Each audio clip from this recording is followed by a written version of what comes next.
Welcome to my Radhuni channel. তো guys, আমি তোমাদের টিফিনের জন্য ছোট্ট একটা রেসিপি নিয়ে চলে এসেছি। রেসিপিটার নাম ডিম দিয়ে ম্যাগি। তো তাড়াতাড়ি চলো রেসিপিটা দেখে নিই। প্রথমে আমি ফ্রাইং প্যান বসিয়ে দিলাম গ্যাসে। তো ফ্রাইং প্যানটা গরম হয়ে গেলে জলটা দিয়ে দেবো।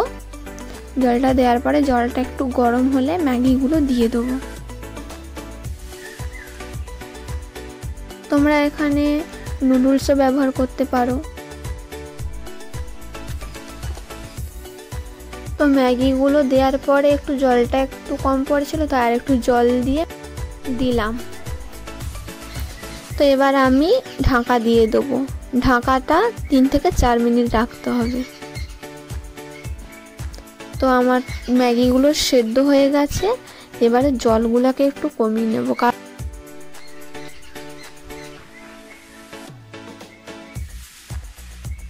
তো জলগুলো কমিয়ে নিয়ে ম্যাগিগুলোকে একটু ছাড়িয়ে নেব।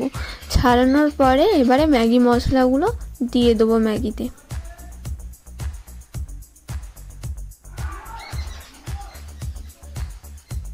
তো সব মশলাগুলো দিয়ে দেবো।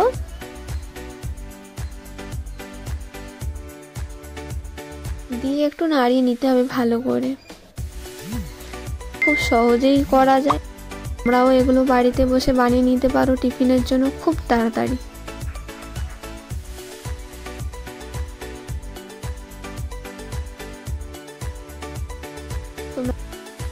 তোমরা টিফিনের জন্য এমনি ম্যাগিও করে নিতে পারো, কিংবা ডিম দিয়েও করতে পারো সহজেই। তো ম্যাগিগুলোকে একটু ভালো করে নেড়ে চেড়ে নিতে হবে। তো ম্যাগিগুলো হয়ে গেলে এবার ম্যাগিগুলোকে একটা থালায় সার্ভ করে নেব।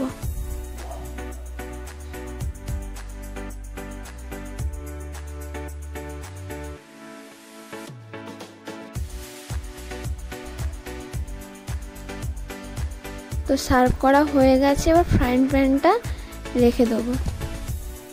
তো এবার অন্যদিকে আমি একটা বাটিতে পেঁয়াজ কুচি, লঙ্কা কুচি, 1 চিমটে হলুদ আর স্বাদ মতো লবণ দেব। দিয়ে অল্প পরিমাণে সর্ষের তেল দিয়ে দেবো। তারপরে গোলমরিচ গুঁড়ো দিয়ে দেবো। তারপরে ডিমটাকে ফাটিয়ে নেব। দিয়ে ডিমটাকে ফেটিয়ে নিতে হবে।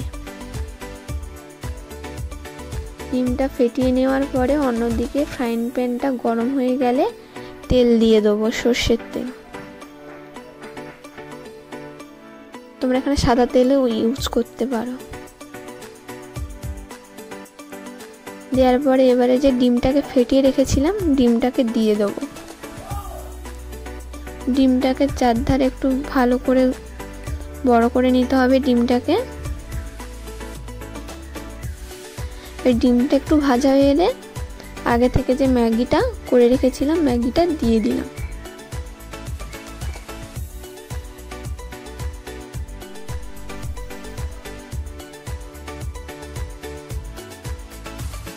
এবারে ম্যাগিগুলো দেওয়া হয়ে গেলে ডিমটার হাফ থেকে ম্যাগির ওপরে উল্টে দেবো।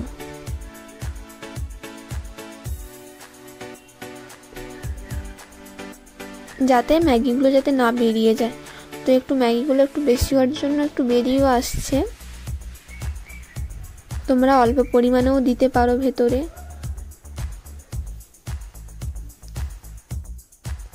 তো ডিমটাকে একটু উল্টে নিতে হবে যাতে দুপাশে যাতে ভালোভাবে যাতে ভাজা হয়ে যায়।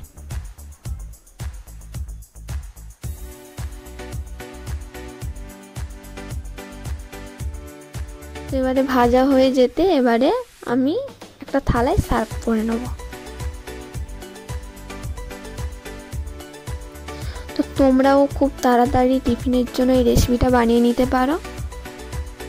তো রেসিপিটা কেমন হয়েছে তোমরা জানাবে। যদি আমার এই রেসিপিটা যদি তোমাদের কাছে যদি ভালো লেগে থাকে তাহলে কমেন্ট বক্সে কমেন্ট করে জানিয়ে দেবে। আর পারলে লাইক শেয়ার করে দেবে। আর মনে করে সাবস্ক্রাইব করতে ভুলবে না।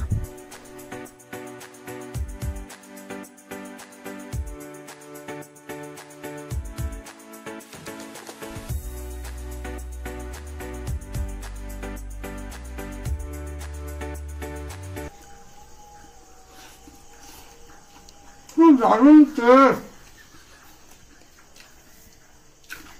মুখে দিলেই বুঝতে পারবেন।